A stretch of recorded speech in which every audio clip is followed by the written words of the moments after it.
sharing, Mr. Chong Yew, Chief Growth Officer of MetaHorse. Hey guys, first of all, thank you so much to the Omanee team to be given a chance for us to share about our project. Just to give you guys a little bit of insight on the whole journey that I'm on right now. This is not my first NFT GameFi project. This is actually my second one. So the story starts when I was just contacted by our CMO, June.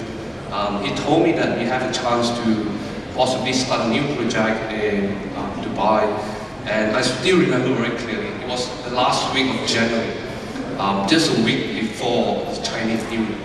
And for a Chinese myself, I think this is one of the biggest culture that we have, to celebrate Chinese New Year, and I just give it up the chance to celebrate Chinese New Year with my family.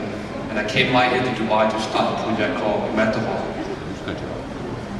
And to give you guys a little bit of insight about MetaHorse, I think when we talk about GameFi project nowadays, the only way for you to earn, or the idea of play to earn, is you spend your time playing the game, giving your time in the ecosystem, and what you get rewarded with it is their tokens of governance, and from there you liquidate the tokens, and that's how you profit in terms of the value of a USDT value.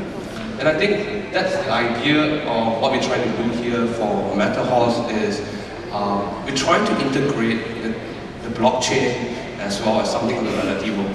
So how we do that is to have the GameFi economy and integrating it with the real world economy.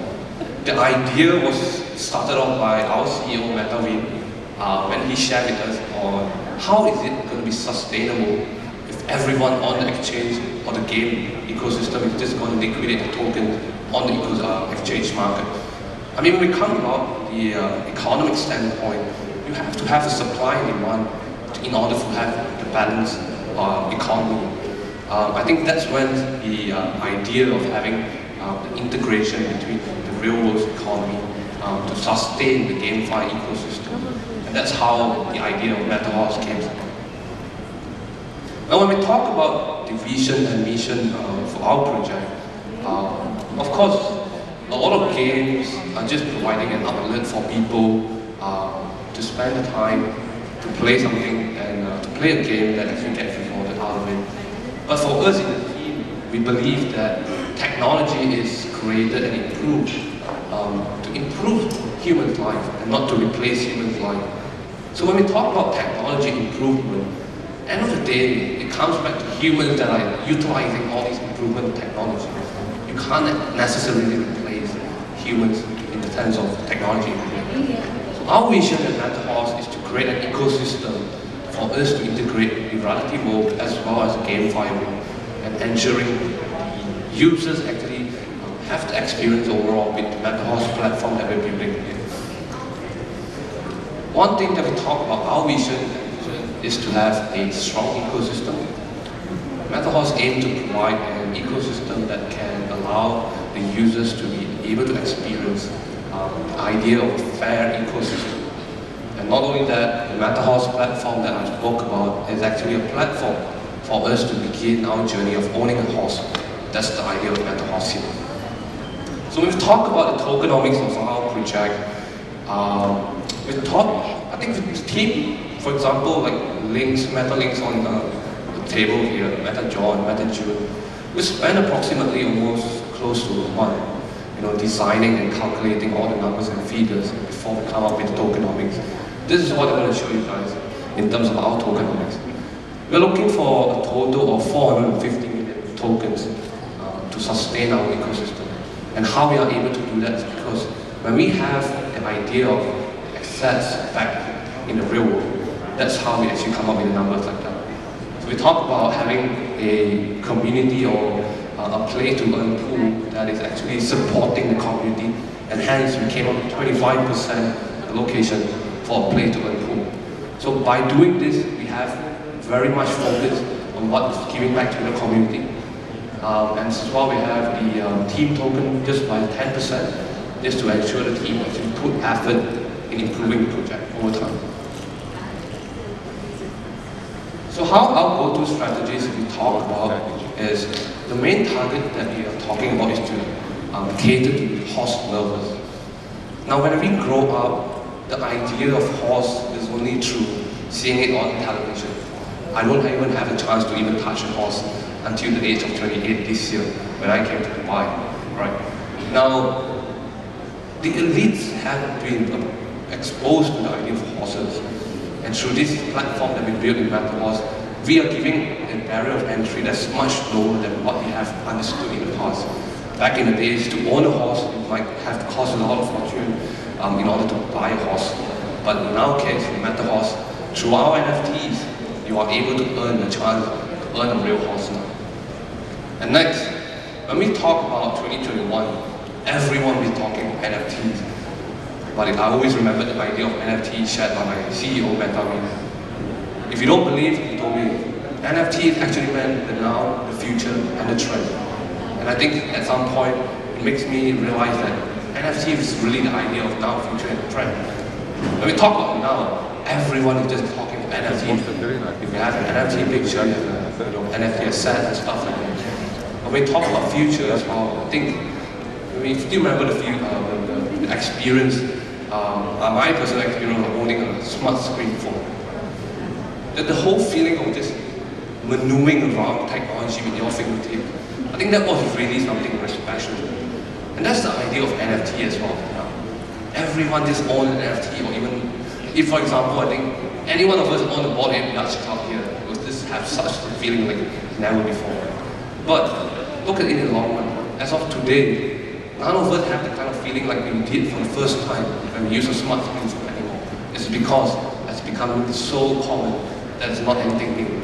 And the idea of NFT, our go-to strategy is we see the long term and the future and the trend of NFT, where it's going to be very common in the future.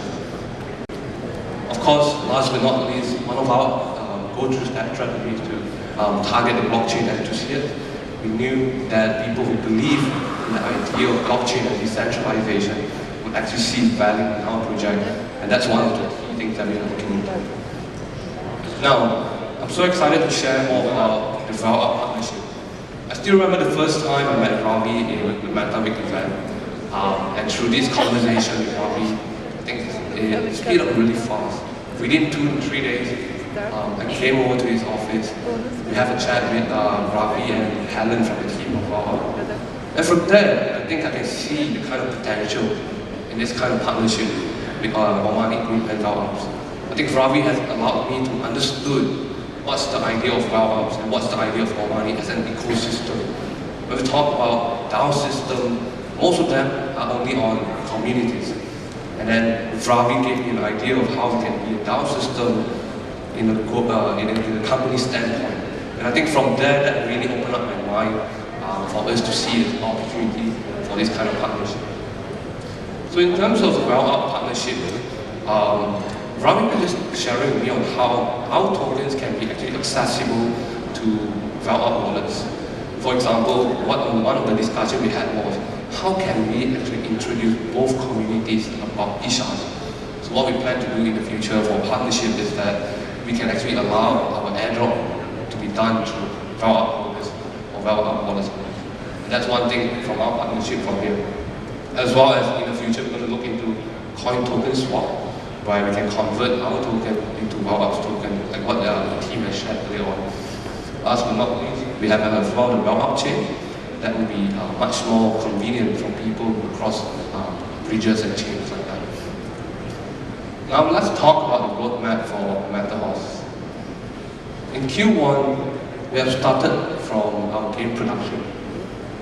The team has put in a lot of effort and investment in making sure that this project and to ensure the UI UX that entice people to play the game. And we also get a business license in Dubai, as well as social media and pre-marketing.